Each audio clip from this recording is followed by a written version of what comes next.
શ્રી રામ, જય જય શ્રી રામ, જય જય શ્રી રામ, જય જય શ્રી રામ. હવે આપણે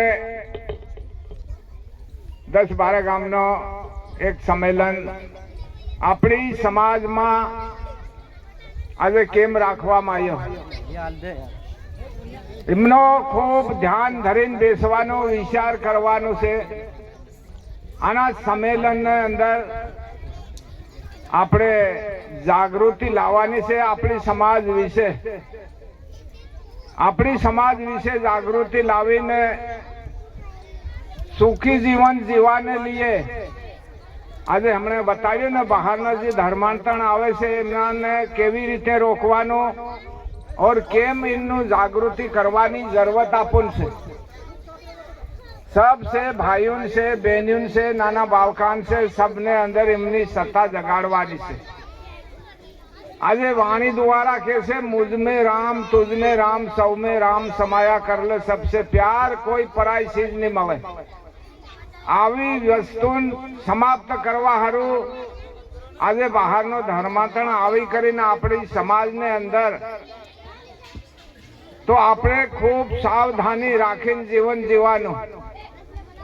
આપણા ગામમાં આપણી સમાજમાં 33 કરોડ દેવી દેવતા કમ નહીં મળે.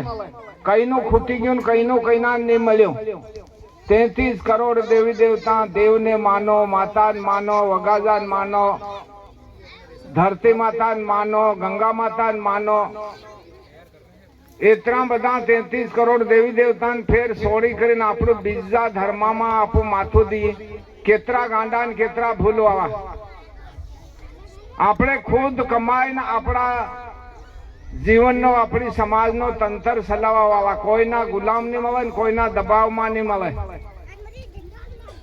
તો આપણે કેમ ગુલામ બની રહ્યા ને કેમ એમથી કાયર પડી રહ્યા?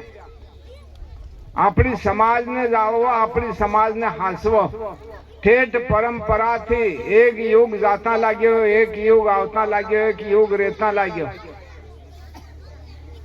और आ त्यारे तरता युग में अपनी समाज ने भ्रष्ट करवा हारू जागृति थाय तो आपन भी जागवानी जरूरत है.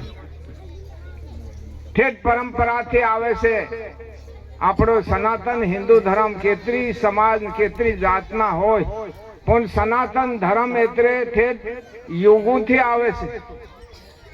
सनातन धर्म तो एमने लिए आपने सब भाइयों ने बहनों ने सबने जागृति लागी. आज हिंदू सम्मेलन केम राखवामां आव्यो? हिंदू सम्मेलन नो कारण के आपणे सब मळीने एक रहेवाना, एक धर्म ने मनाववानो, सनातन धर्म ने. હવે હું ગાઉં છે ગાવજો પસલથી